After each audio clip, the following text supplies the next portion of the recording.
meetings must be boring because we don't, even when we had in person, we didn't get a lot of people in the chambers. I mean, I always give people in the public a hard time because I say, look, we pass a budget nearing $10 million and we'll have one person in the council chamber. That you need to come out and put your, make yourself known and say what you want to say, because you get a lot more say in things than you do at the recording county, in progress level. Yeah. That's the problem. They're not coming now to talk about important things just because they're showing up. They're talking about things that we have no control over and not interested at all in the things that are important. I sort of arranged it so that our commenters had to watch our whole CIP this last week, which was an hour and a half, 2-hour-long presentation. That's part of the budget too. It's and the first person who walked up talked about how very boring that was. And I was like, that's what we do. We don't make mask mandates. Like, that's not even in our job. Yeah, we are ready to roll now. Okay. All right. Well, thank you. We'll call this meeting of the Humboldt County Association of Governments Board into order. And for public participation, there's a ribbon across the screen which will allow you to call in and make your comment known at the appropriate time. At this time, after the call to order, we will have a roll call.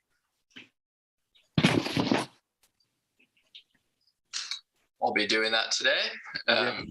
Supervisor Wilson. Here I am. Welcome. Mayor Jones. Here. Mayor Seaman. Here. Councilmember Avis. Present. Mayor Atkins Salazar. Here. Councilmember Gordon Johnson. Here. Councilmember West. Here. Chair Johnson. Here. Pack member Arroyo. Here. And pack member Allstrand. Here. All right, thank you. And at this time, we will adjourn as the HCOG board and reconvene as the Policy Advisory Committee. And the PAC convenes to include representation from Caltrans and Humboldt Transit Authority. And our first order of business today is a report from Caltrans on the Eureka Arcata corridor project.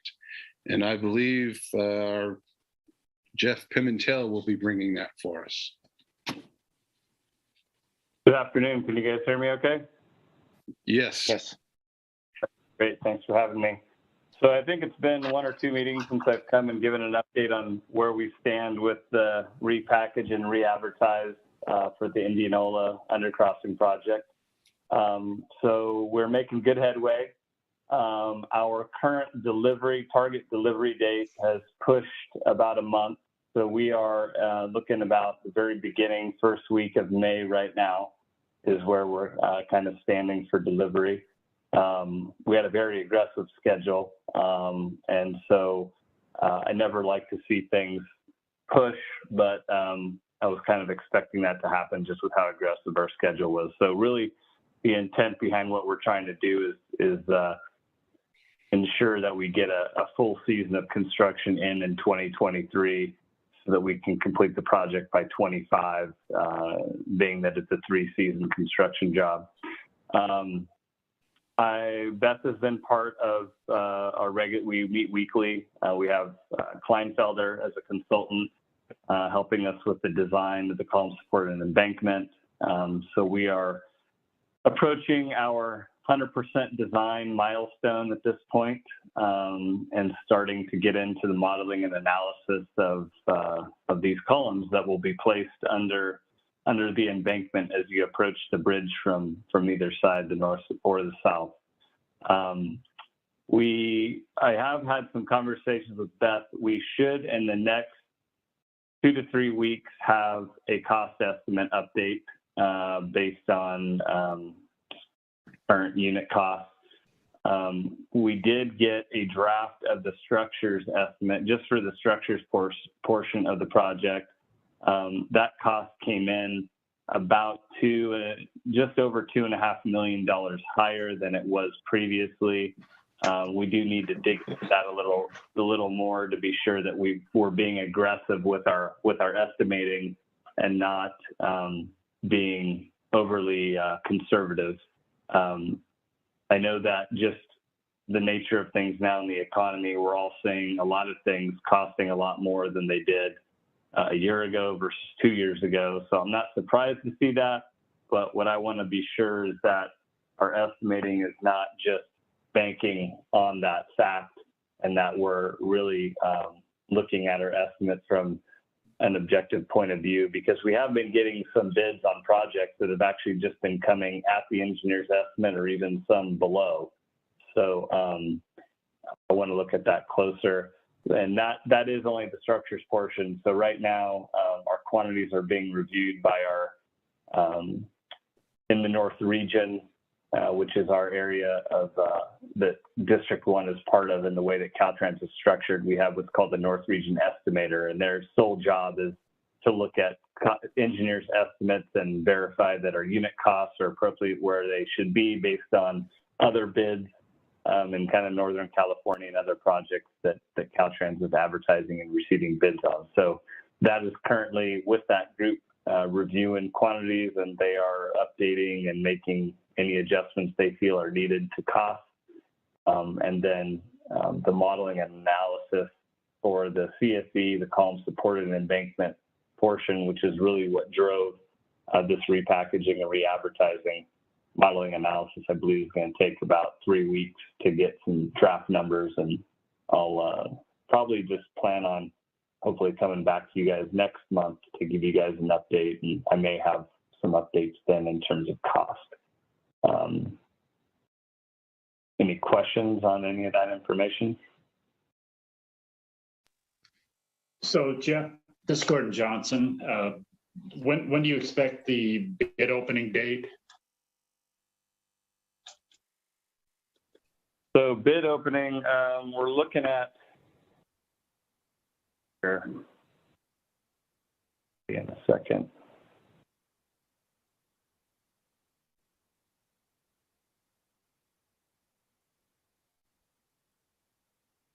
So we will likely advertise around July or August. And then bid opening, I think our bid time will be approximately 6 weeks on this, no less than 4. We need to talk about that. I'd be a fan of shrinking that timeline as much as we can, being that bidders have already seen the project, so it's not going to be the first time they've seen it. Just in the interest of trying to get to construction as soon as we can. But so we're probably looking at September, October by the time its bids are open. But then our timeline, it's another approximate month after bid opening to actually formally award the contract. And then it takes about another month for to get to the point where we have an approved executed contract with the contractor. Something that we are is a risk is just bidder protests and things of that nature that can sometimes happen on contracts, draw that timeline out some. And we did have that happen on the first go round. So there is that risk, but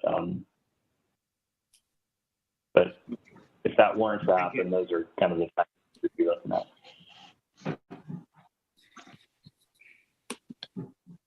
Okay, so you're looking at possible award in December, January, somewhere's in there. Yeah, I mean, probably in the fall, like October, if everything goes smoothly, we could be awarding to a contractor then. And that's always a good time entering into 2023 because we'll have gone through all that kind of contract administration work during the winter season when there's really typically not a whole lot of construction activity just due to the weather. So the challenging part is when you're in that portion of the contract and awarding and bidding in, April, May, June, you really lose that construction season because it just kind of pushes you right into the winter when a contractor is ready and mobilized to work. So I think the way the schedule is constructed right now, it's well positioned to really hit the ground running in 2023. Okay. I had I a think Adeline question. has a Yeah, question. yeah. Adeline Jones, Mayor of Blue Lake. So you said it's going to cost about $2.5 million more. What was the original cost of the project? So that's only on the structures portion, and that is preliminary. So Right. when I report that cost, the cost of the structure, I believe formerly was about just over 7 million, 7.2 or 7.3 million. The latest estimate on the structure itself was, I believe, about 9.6 or 9.7 million. Again, that's draft, so that's not a final number, Right. and that's only a portion of the project. But I believe that a lot of that is likely driven by steel prices right now. There's going to be a lot of steel in that bridge, and steel prices right now are through the roof. I would say, the market's always changing. So depending on when we actually go to bid, maybe the market eases some. I would say it's definitely at a peak right now, but those are all factors that we need to discuss as a team to really be sure that, we're being aggressive with our costs, because the last thing we want to do is have an estimate that is inflated. And, my understanding is that if our estimate is even $1 over what we allocated, then we need to go for what's called the supplemental to advertise. We need to go request more funding to actually advertise the project if our engineer's estimate is showing that it's higher than what we allocated. We had allocated, I believe, about 49.5 million is what was allocated when we originally delivered the project and advertised the project. So Thank you. so those are conversations. You answered another of my questions. I was going to ask if the cost hike was because of materials being so much more expensive, but you said it's mainly the fuel that's driving the cost up. The steel, the metal. Oh, steel. I'm sorry. I thought you said fuel. Okay, Yeah. Steel. Okay. The rebar Then it is materials. Don't quote me on this number, but in one of our meetings, someone mentioned, I think we might have somewhere upwards of, a few 100,000 pounds, if not maybe 1 million pounds of rebar, on this job. So if you think about just the cost of steel and where it's gone, that's an item that gets hit hard. But to your point on fuel prices have also increased substantially. And with the length of a job of 3 years, there is a lot of fuel costs on a job like this as well that a contractor will have. So that no doubt, impacts costs as well. Thank you. I think there's a couple hands up. Mike and Steven have their hands up. Thank you, Jeff. I'm fairly new to the board, so I wasn't here for your last presentation, but how much has it set us back time-wise to have to go out to bid a second time? A few months.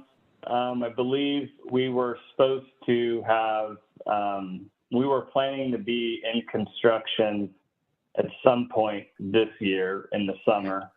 So I'm hopeful that we can be in construction at the very beginning of 23. If everything goes really well, maybe even the very tail end of 22. Okay. So I would say, 6+ months, somewhere in there. Thank you. Supervisor Wilson. Thanks, and great to see you here, Jeff. Just constant reminder that Manila needs to hear from you guys whenever there's a move. They get very, very nervous about traffic through the community, and so I'm just just a reminder, whenever you can, reach out to the community services district in that community to let them know what's going on every time you guys make a move, because I'll hear about it and then you got to hear about it. So.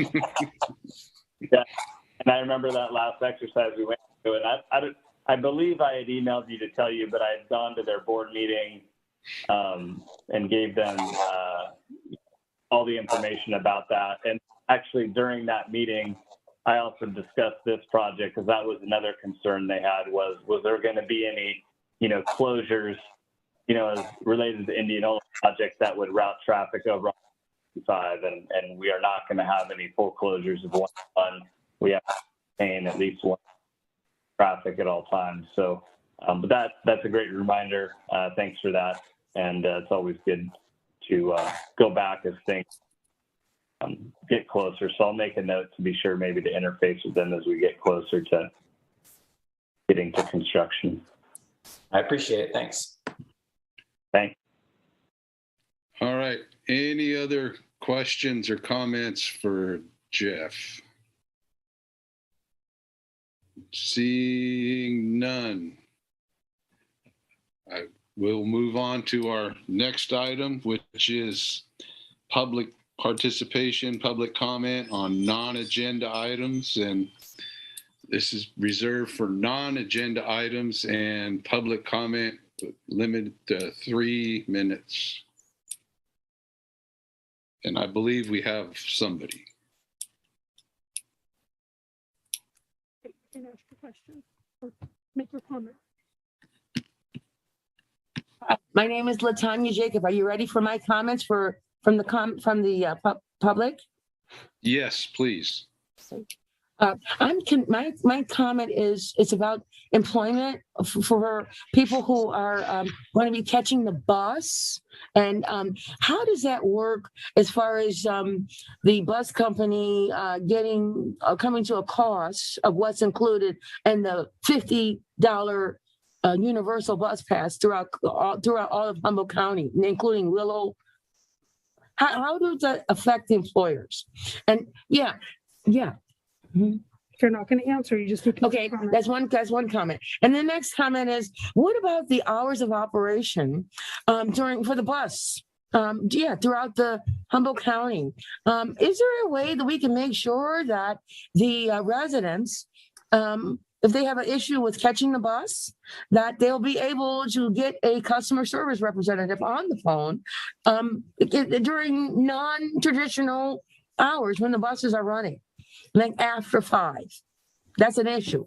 And on the weekend and a holiday, that's a concern. And also in Fortuna, the bus doesn't always, it doesn't always go the same place. I know how does that affect how do the employers in Fortuna, what do they have to say about how the bus affects their business?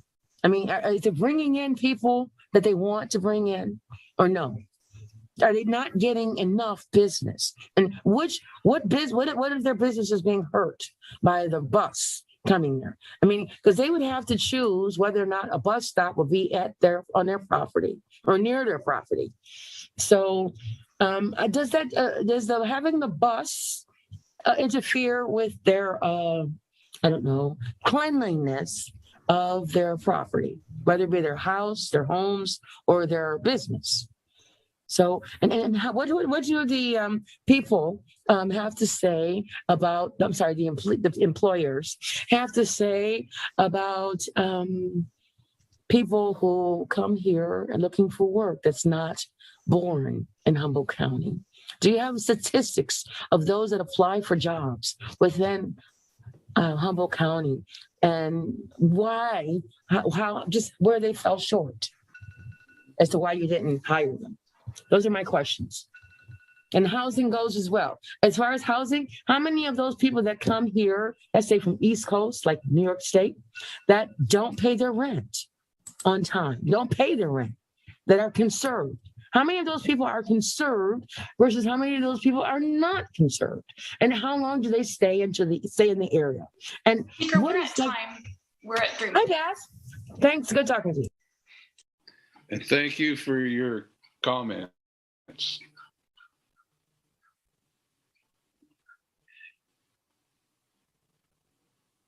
All right, thank you for that. I killed my alarm. And at this time, we will move to the consent calendar. Item 1 is Assembly Bill 361 findings to allow for remote meetings. And the second item is the approval of the meeting record. And has everybody had an opportunity to look at the meeting record of our meeting of January 20th? I'll move to approve. I'll second. Adeline Jones, Mayor of Blue Lake. I would request that we pull item number A for further discussion. Okay. So we have a motion to approve the meeting record. Can we get a vote roll call? Supervisor Wilson, Yes. Mayor Jones, Yes. Mayor Seaman, Yes. Councilmember Avis, Aye. Mayor Atkins Salazar, Yes. Councilmember Gordon Johnson, Yes. Councilmember West, Yes. Chair Johnson, Yes. Pack Member Arroyo, Yes. Pack Member Allstrand. Yes. All right, thank you. And we had a request to remove item A, the Assembly Bill 361 findings. Thank you, Chairman Johnson. We down here in Rio Dell are going back to hybrid meetings beginning on first meeting in March. And I understand that some of the other organizations are doing the same thing or about to do the same thing. And I'd just like to bring it up for discussion. And to be honest, I'm not a huge fan of Zoom, but I certainly would like to hear from the other cities in the county. Thank you. Thank you. We've had off, I don't know, I think everybody's talked about it in their own organization.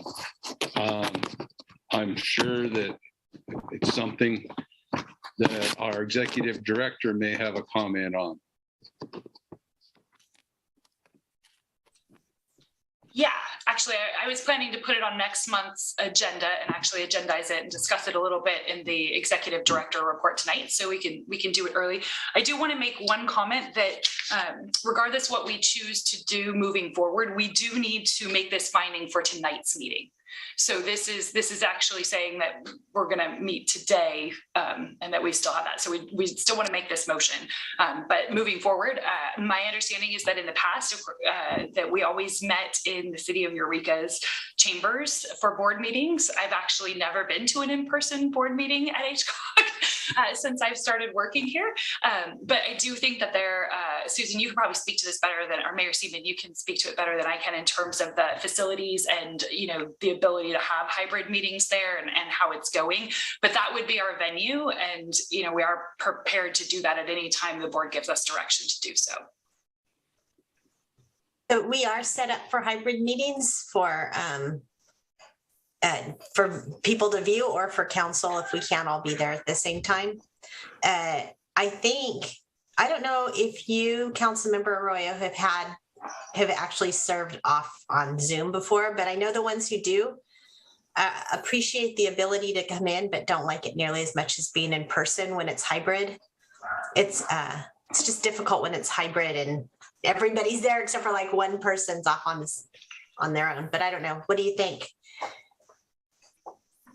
It's been fine. I mean, it's good for those occasions when people can't come. I think that it's helpful to express an intent to be there in person if possible.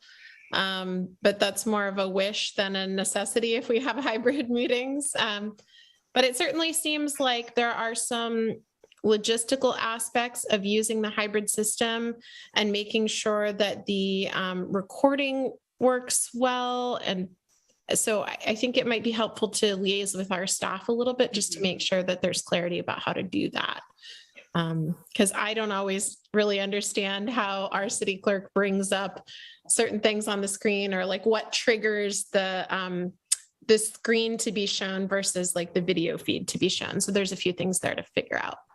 Yeah, I will say we did look into this, and we connected with the city clerk in Eureka the last time we thought there was a chance we would be returning. And I think what we would end up needing to do is essentially pay to have city staff present to help run the equipment is what we came up with.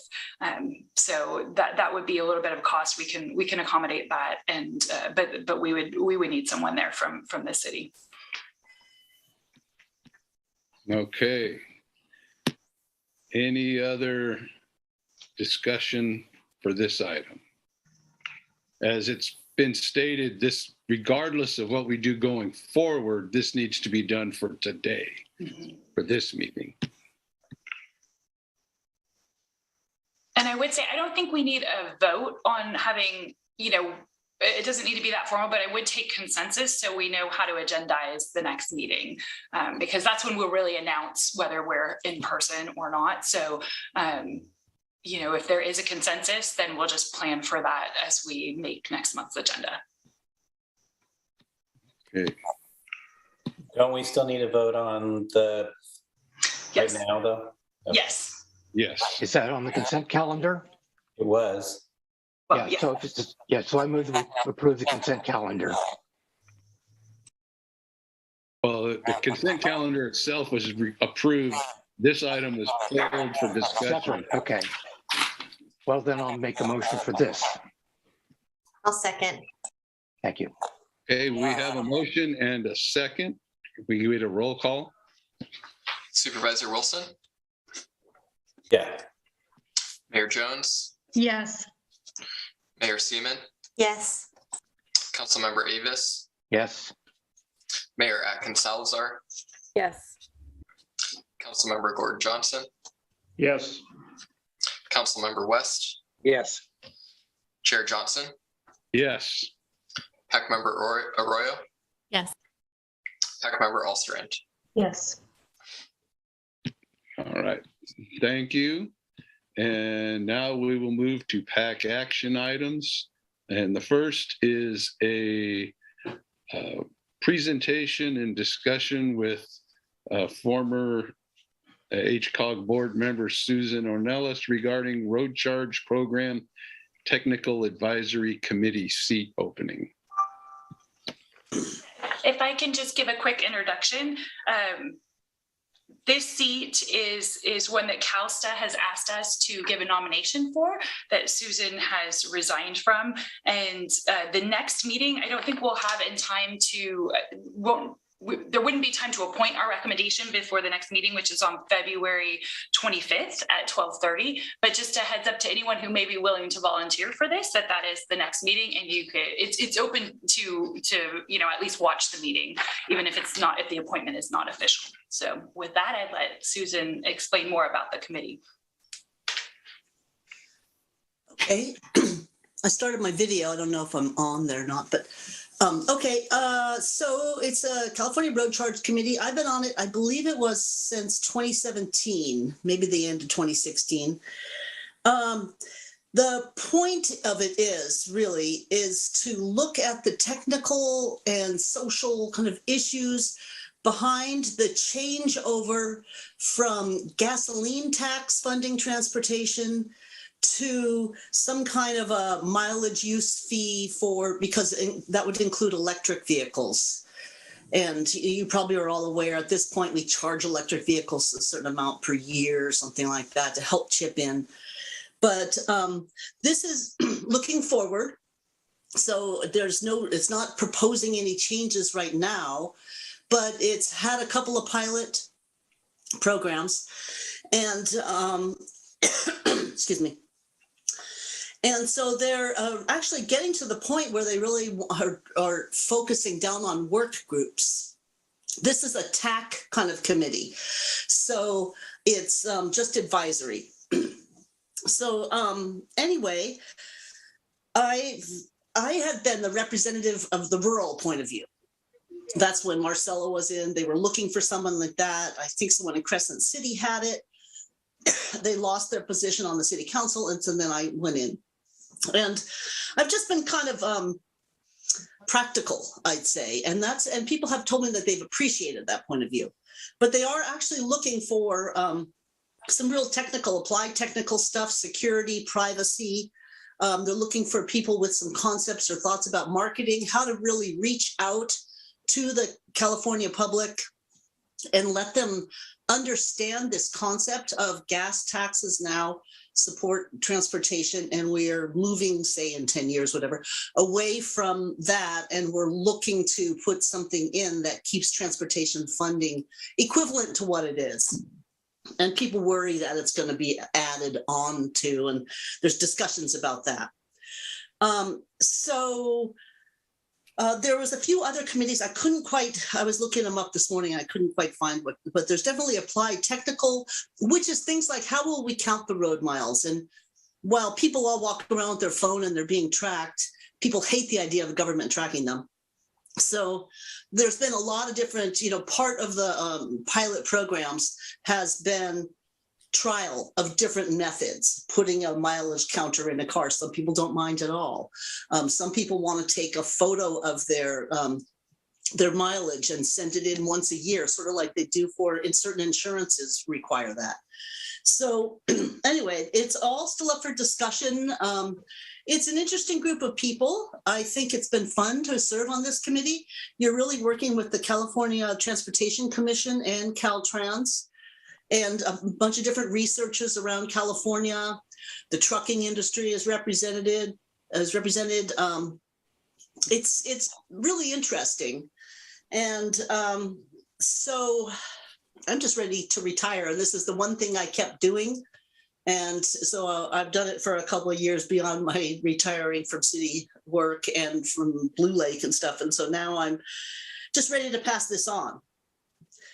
So if anybody has any other questions, I have a little statement here of what is the guiding principles, which is the Road Charge Technical Advisory Committee is to guide the development and evaluation of a pilot program to access the potential for a mileage-based funding program.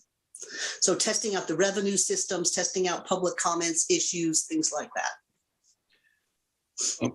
From a nuts and bolts perspective, how often are the meetings? How often do they last? Are they currently Zoom?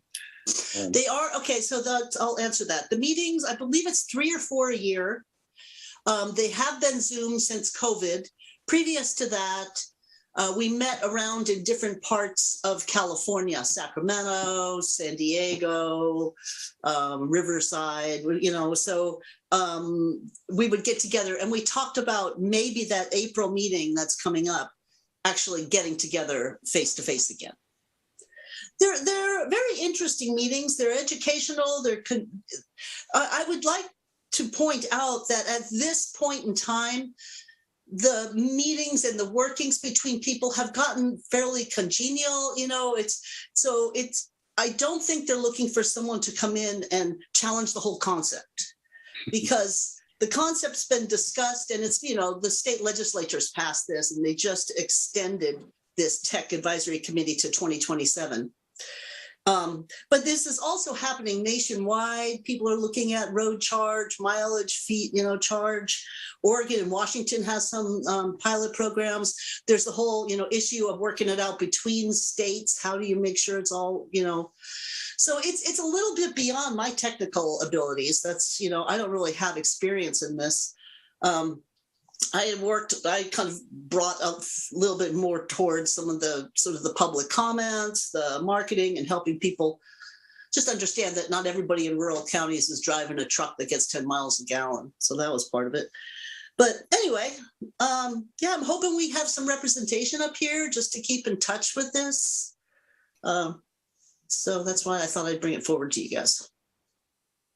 So Adeline here. So it sounds like you don't have to be an elected official to be representing our district? I think you do have to be an elected official. They allowed me to hang on because that someone else in the committee had hung on after they had been a CTC commissioner. Oh. And I think in some ways they kind of just want the peace of not turning it over all the time, you know? But you're supposed to be an elected official. So I think if you go to the, like when I got on, I was an elected official. Right. I remember when you used to report to us about your meetings. I remember that years ago. But I thought when you stepped down from the council that you were no longer our representative. So they did make that allowance. Yeah, they were flexible. I said I'd be willing to, and they said, that sounds great. You know, and I think it's just like I said, the practicality of not having to change people over, you know. So yeah. Anyway, like I said, it's kind of fun if you do get to go places, they pay for your expenses to travel there. So it's, you know, if you find that fun still in public service. But anyway, that's about all I have to say about it. Does anybody have any questions or comments for Susan? I just have a question about is it supposed to be the COG that comes up with the nominee for that, and if it is, can we? I guess you're saying right now there's a meeting that, or I guess what I heard was there was a meeting that's coming up that's too fast. For us to come back and do this, if for at least one meeting, but. I mean, could we bring back nominees from like our agencies does it have to be someone on the COG? Is this kind of what I'm asking? You know, I don't know the exact rules laid out, but I think it's a little flexible. And I'd say anybody who has particular interest or skill in keeping data secure, you know, they're really trying to figure out ways to do this and not have big data. You know, so things like that, or particular skills in marketing, or particular skills in communicating pilot programs or ideas to help that go smoother. So that's, I think if we came up with someone, I think they probably are supposed to be an elected person, but you know, not someone who works at the city or something like that. Yeah. But yeah, that's there, and there are people that are already there that are privacy specialists, security specialists. So there's people, that are doing all these things. So you don't have to be able to do all of them. Okay. I think I see another hand. The public. Are you ready for the public? We can open it up to public comment. Hi, again, this is LaTanya Jacob. I just have a question for Mrs. Ornelas. Is that it? How you say her last name? Yes. I would like to know, is it possible to get a copy of the job description for her position? The Caltrans commission position. I didn't understand the question. Job description for what you do. Well, I kind of just gave it to you. Written job description, please. This is a volunteer position, you know. Written. Anyway, I think I just gave you the job description. I gave you the Road Charge Technical Advisory Committee and what its intent is. I do not believe that Mrs. Ornelas has the written job description. You could request that through the California Department of Transportation. I don't think anybody here has it. And I'm not sure there is one, but maybe in some of the legal descriptions, there might be some sort of description of who's supposed to serve on this. Yeah. But again, I know that one of the roles is someone who understands kind of the rural point of view. Like one of the discussions, I'll give you an example of why the rural point of view matters, is talk about potentially, let's say it's 5 cents a mile or something. What if people who, by the nature of where they work, they drive 5 times more than other people? Should there be, different fees for different places? Sort of like congestion funding. And so these are thoughts. Some people have brought up equity, and some people, so we talked about maybe there's different tiers. If you make under $40,000 a year, you pay a certain amount per mile. If you make, between that and 125, you pay another amount or something along these lines. These are all possible ideas to make this maybe roll out smoother, possibly. So, and that's why just having some practical knowledge can help guide this. Okay. Chair Johnson, we have one more public speaker waiting. I'm going to, if I may allow her to talk. Looks like it's Leslie Sanders. Yes. Let's see. Here she comes. Leslie, you're in the meeting and you're free to speak.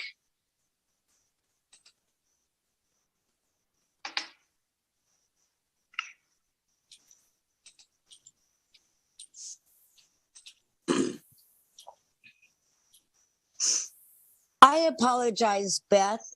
I must have raised my hand without realizing it. I'm actually on my cell phone, so it's different for me. No problem. Didn't want to miss you.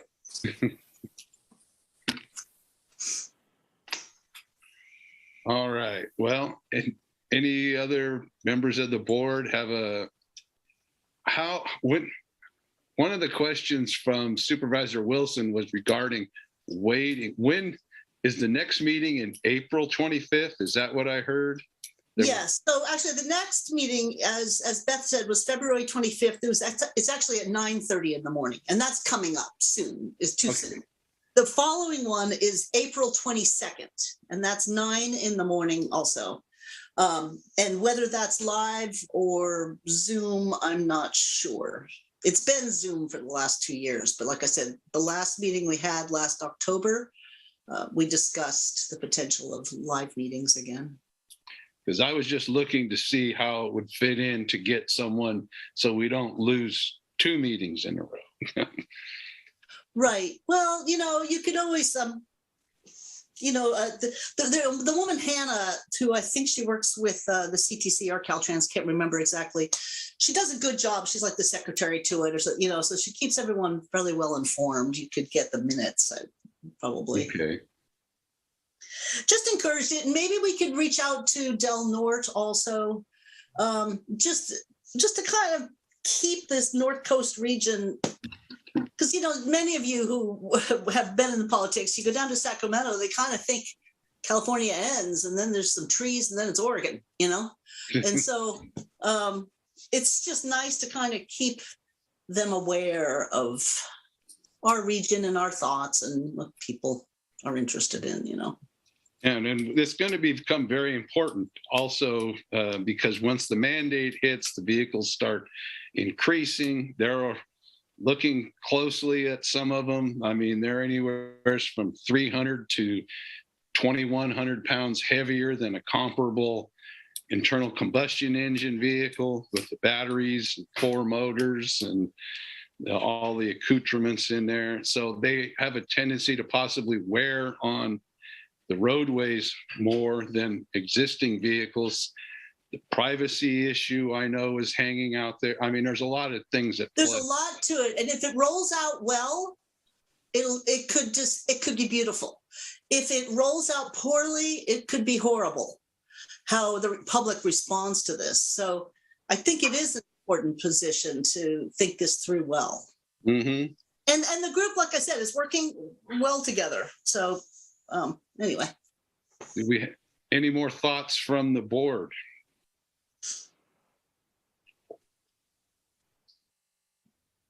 Not a lot of, yes. Well, it definitely sounds interesting. I don't know if the rest of you, it just seems a little out of my league. I mean, I can bring I have a rural perspective and can certainly consider those things. It just, I did go on the website and kind of check things out. And so I guess that's my main concern is, being able to offer real value to the conversation. And Supervisor Wilson. Yeah, I mean, it's, up my nerd alley, but, it was like, I'm traveling a lot these days. And so I just can't imagine jumping into another one in that way. But I would say that, Councilmember Atkins Salazar, I will say that I understand you're not feeling necessarily technical, but I would say from my experience in working with you on a host of land use issues and other things, I'm going to say you have the chops if you're willing to do it. So that's just my 2 cents. Well, thank you for that. I don't know if that's a compliment or you're throwing me under the bus, but well, I mean, I guess, I'm interested. So I'll just say that if there are no better candidates that rise to the top, we can use me as a default. But if there's somebody better that comes up, I'm not going to have my feelings hurt. Well, I would just encourage you, Stacey, because I could agree with Mike's point of view. I think just having a reasonable is really, it's actually, you get to meet some really interesting researchers and other people doing things around the state, and you'll find you will have something to offer, I think. I've seen you've had to step into some tricky situations and you've navigated them well. And I think you're a practical approach to things and would be an asset for this particular task. Well, at least now you're all aware of this program, because maybe you'd heard about it in the past, but it's still operating. They're looking to do another pilot program with Caltrans vehicles, getting a little bit of pushback from Caltrans, but that's kind of the next step that needs to happen, and see how that works. I nominate Councilmember Stacey Atkins Salazar for this position.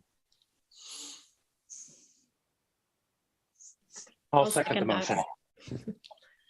I did want to note, can I bring up discussion now? Yes. It seemed like Councilmember Johnson, like you were also potentially interested, and I don't know if that was from your background in transportation, or I didn't want to not recognize that. No. Sorry, the other one. The other Johnson. Johnson? Yeah. Yeah. Well, first of all, I was on the board when Susan stepped up and said, "Yeah, I'd like to do this." And 6 years is a long time to be on a committee bouncing around the state or doing Zoom or whatever it was. And well done, Susan. Thank you very much.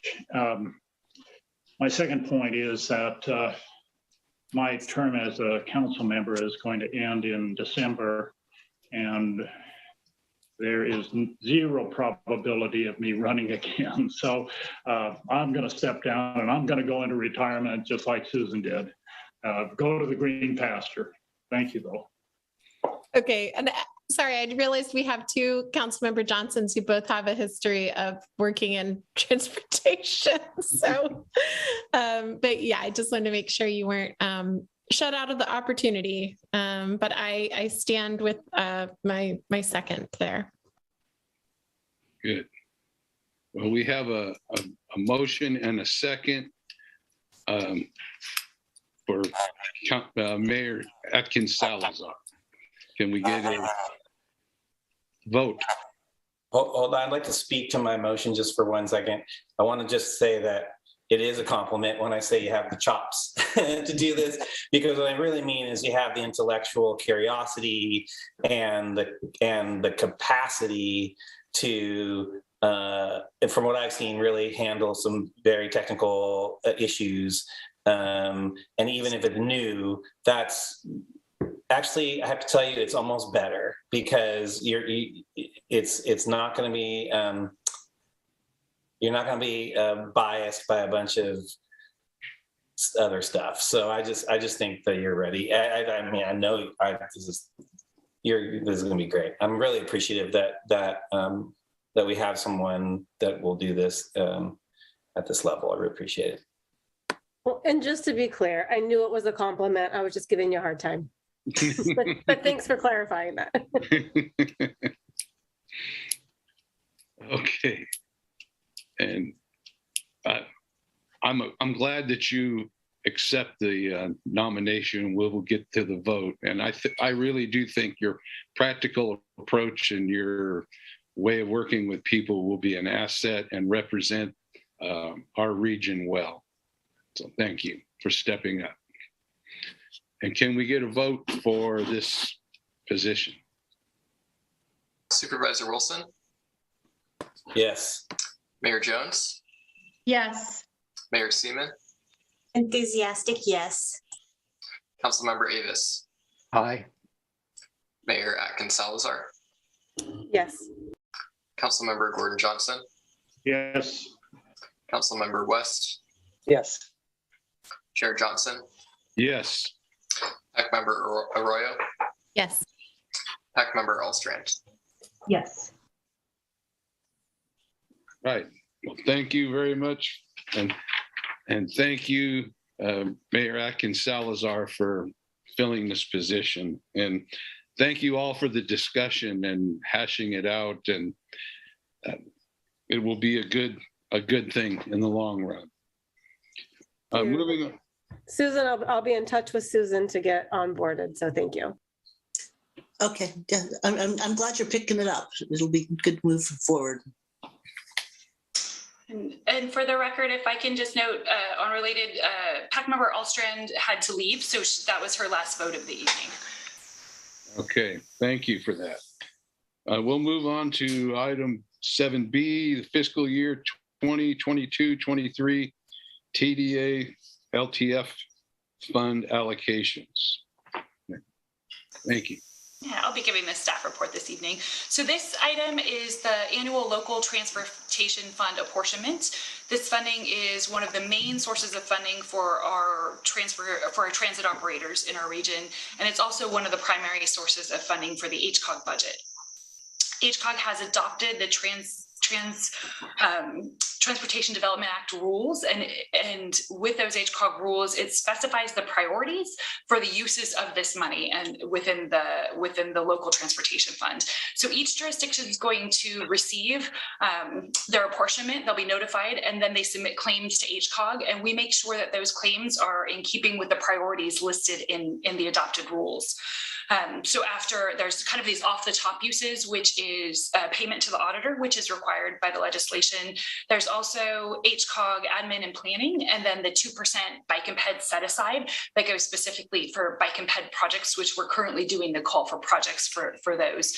And then after that, the top priority is transit needs. So again, when the jurisdictions receive this money, they will first fulfill on their transit needs. And then once they have fulfilled on all of their transit needs, they can use any remaining portion of the money for local streets and roads or bike and ped projects. And in jurisdictions where they have no transit needs that are reasonable to meet, the entire apportionment goes towards the streets and roads or the local projects. And we have one jurisdiction in that category, and that's Ferndale. Their entire apportionment will go to their local projects. This year, the LTF estimate is actually $1.5 million more than the prior year. So we can talk about this also coming up in the overall work program, but given this large difference, HCOG is requesting $150,000 to be put towards our CalPERS unfunded accrued liability. And so that is in addition to the $450 that we've asked for in years past, which is kind of the typical amount that we ask for out of this fund. So even with that extra $150 going towards our accrued liability, unfunded liability, would have jurisdictions are going to receive about a 25% increase from what they received in the prior year. It varies a little because the populations change a little bit, but generally like a 21 to 27% increase. So with that, I'll take any questions if the apportionments are included in the resolution in the staff report. So I guess I was confused when I was reading the packet today. There's two sets of numbers. There's numbers on page 2 that are different from the numbers on the last page. Like Blue Lake is apportioned 52,000 and then, oh, okay. All right, never mind. My mistake. All right. It's the same. I'm so relieved. I understand. Yeah, I know. I'm sorry. I was looking at a different city. Okay, good. I'm very excited about getting this money. Blue Lake has some projects that we're really working on. Our trail is doing really great, but it could use a little boost. So this looks good. Thank you. All right, thank you. And does anybody, board members, have any comments, questions on this item? Yes, Chair Johnson, this is Gordon Johnson down in Rio Dale. I guess probably a question for Beth, and the apportionment is based on the Department of Finance population projections rather than census. Could you explain that? I'm not entirely sure the difference, other than I think that this Department of Finance population projection is updated annually because the numbers are slightly different than last year. And if we were going by the actual census, we wouldn't see that annual change. So I can't really speak to where the Department of Finance is getting their numbers. I could certainly look into that and bring it back, but that's the difference from relying on the census, is that it's not a 10-year interval. Thank you. And thank you for that. Mayor Seaman. I'm sure this is fine, but I know a lot of places, funding sources don't allow for PERS. So it's all cool that you can use this funding for that.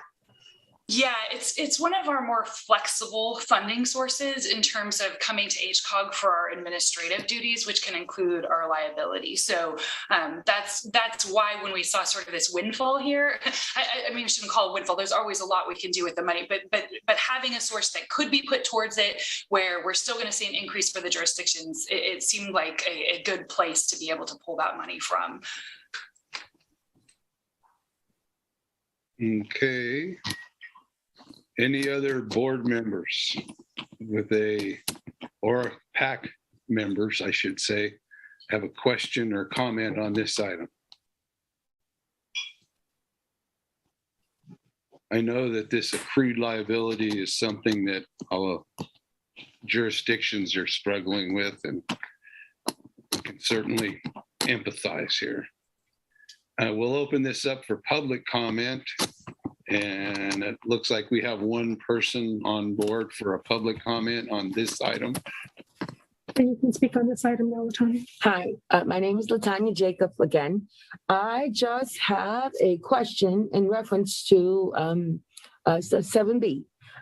Some of the things you're mentioning of doing, does that include modifying the buses to have a bigger sign on the back that says caution? Do not follow too closely and be prepared to stop at a moment's notice. Meaning they will be following the traffic and looking at the lights on the bus, and if it indicates they're getting ready to stop, you stop. Got me. That would be up to the bus operators when they get the money. But thank you for that comment. Any other public comment? I don't see any other public comment. Okay, we will close public comment on this item. And Mayor Johnson, I move that the PAC recommend that the HCOG board adopt Resolution 22-06 approving the fiscal year 2022-2023 local transportation fund apportionment. I'll second. we have a motion and a second. Can we get a roll call? Supervisor Wilson, Yeah. Mayor Jones, Yes. Mayor Seaman, Yes. Councilmember Avis, Yes. Mayor Atkins Salazar, Yes. Councilmember Gordon Johnson, Yes. Councilmember West, Yes. Chair Johnson, Yes. Pack Member Arroyo, Yes. Pack, All right, thank you. And moving down to item C, the fiscal year 22-23 overall work program and budget. Again, I have Executive Director Burke. Thanks. Yeah, this is, we're already to the next budget year. Yeah, so this item is HCOG's overall work program and budget for fiscal year 2022-2023. Most of this stays the same in our work elements year to year, but there have been some changes this year to focus on better matching up with the priorities in our RTP, which was just adopted. So we moved some tasks around that are specified in the staff report, but the new work elements involve active transportation and safety as one work element that's new that wasn't there before. Equity and relationship building is another work element, and the final new element is vibrant neighborhoods and land use transportation connections. So we want to call those out and make sure we have staff time devoted to that and budget devoted to that, and that really lines up well with the priorities in the regional transportation plan. So on the budget side, the overall budget is $114,000, about $114,000 more than the current year that we're in. We have some overall cost savings in staff salaries by not replacing the executive assistant. Some of that gets offset. We do have a fairly high cost of living wages increases. So it's nice that we're down a position and that still comes out being a savings in salaries overall. And then we've also asked for that $150,000 to put towards the unfunded accrued liability. So that increases the overall budget. There's some smaller changes in the budget that we have more coming out of the SAFE program, which is its own funding source. It doesn't tap into anything. It can't be used for anything other than the SAFE program. But you'll remember we adopted the strategic plan and we're looking to implement that.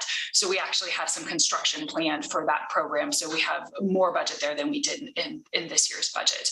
So those are kind of the big areas that have changed.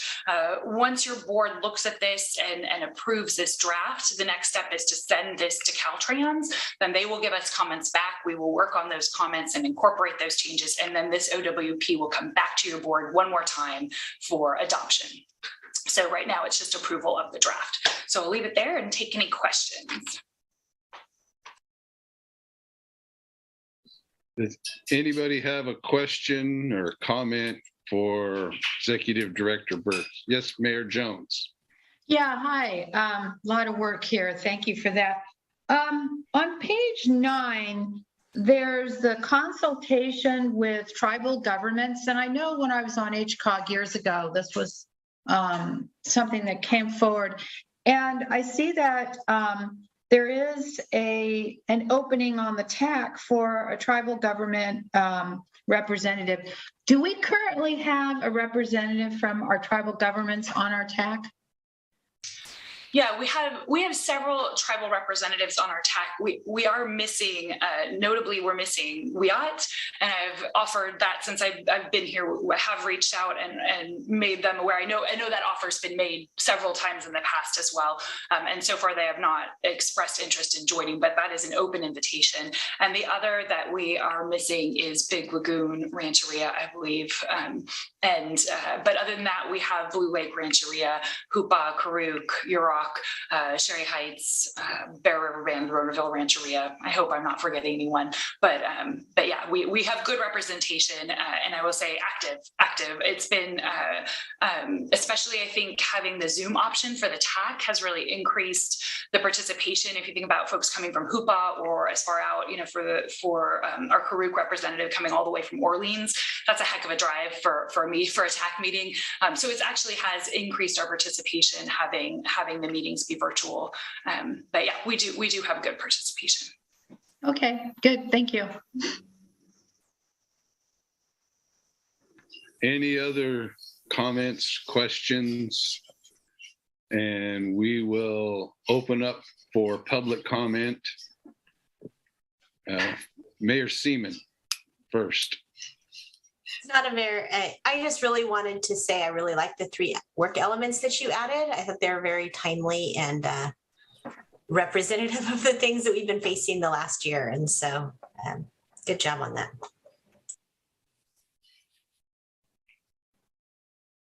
Okay. Seeing no other board PAC members, we'll open up the public comment. The speaker now. Hi, my name is Latanya Jacob. I'm listening to what's reported. I need to make sure I got the correct understanding of what you guys mean by when you say equity. Well, we know that is a financial term, but what exactly do you guys mean when you say equity? I know you probably discussed it, but I just want to make sure something that says specifically, we mean equity to be, And also, will the transit bus ever stop running in this area? And that's a question. When will the bus provide extended service? We're talking about the budget. Right, the budget. So, because if we ever, I'm just trying to make sure that when people, when it's late and the bus just is not on time and you are not really familiar with where you are, we want to make sure that they don't have to run the risk of ever the bus just stop running just because. We're not talking about This budget we're discussing is the operation of the Humboldt County Association of Governments. The Humboldt County Association of Governments is not a transit provider. So we appreciate your comments and questions, and you can see if they'll be addressed. Thank you. Any other PAC members or board members? Mayor Jones, I thought you had your hand up. Okay. If not, we will entertain a motion. The PAC recommends that the HCOG board approve the draft of the fiscal year 2022-23 OWP and budget and direct staff to forward the Caltrans for their review and comments. I'll second that. Okay, we have a motion and a second. Can get a roll call. Supervisor Wilson. Yes. Mayor Jones. Yes. Mayor Seaman. Yes. Councilmember Avis. Yes. Mayor Atkins Salazar. Yes. Councilmember Gordon Johnson. Yes. Councilmember West. Yes. Chair Johnson. Yes. PAC member Arroyo. Yes. Okay. That takes care of our action items. At this time, by motion, we will reconvene as the HCOG board and approve the PAC recommendation.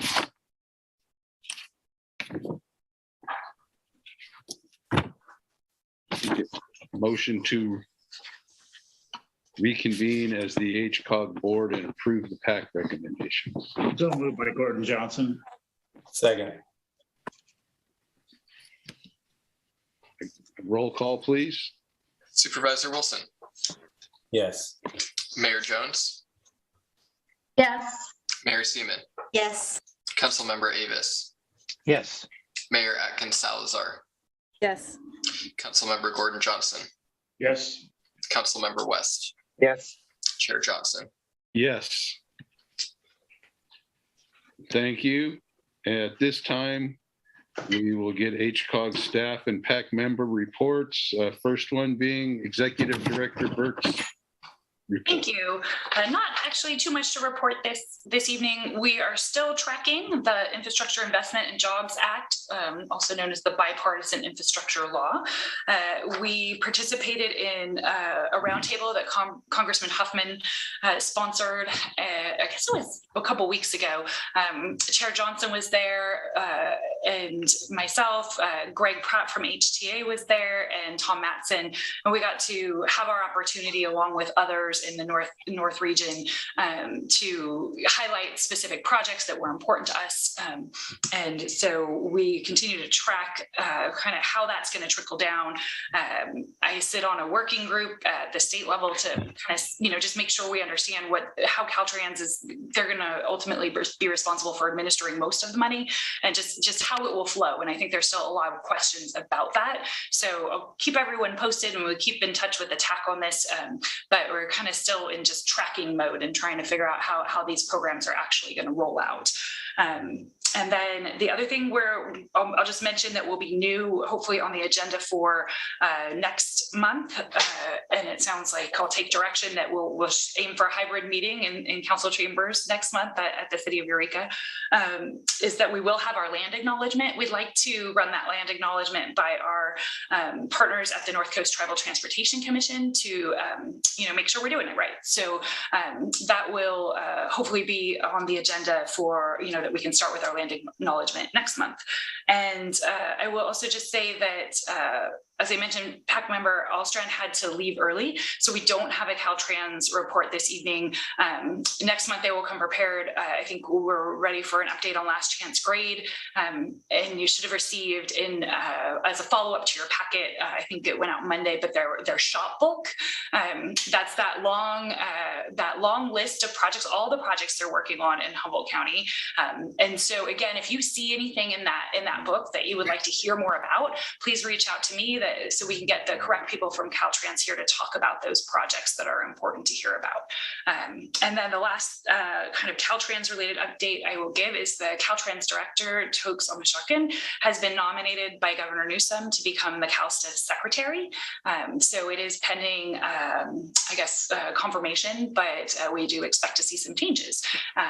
And so I know I've really enjoyed his leadership and just a really visionary guy. And so it'll be interesting to see what he does with a little bit even more elevated status and see who comes along at Caltrans following. So that's all I've got for tonight. Okay, thank you. Does anybody have a question or comment for our executive director? And there being no Caltrans report, I don't know if PAC member Arroyo has anything to bring to the table regarding transit HTA? Not at this time, thank you. All right, well, thank you. There being no further business, no further comments, one last chance. And seeing none, we are adjourned. Thank you for all your participation, and thank you, Mayor Atkins Salazar, for stepping up for the Road Charge Committee. And welcome, Supervisor Wilson. Yes, welcome Supervisor Wilson. I don't know about this being first in line for voting. I don't. That was a shock. I'll shuffle up the order next time. There you go. All right. Well, thank you all. We'll see you next month. Thank you, everybody.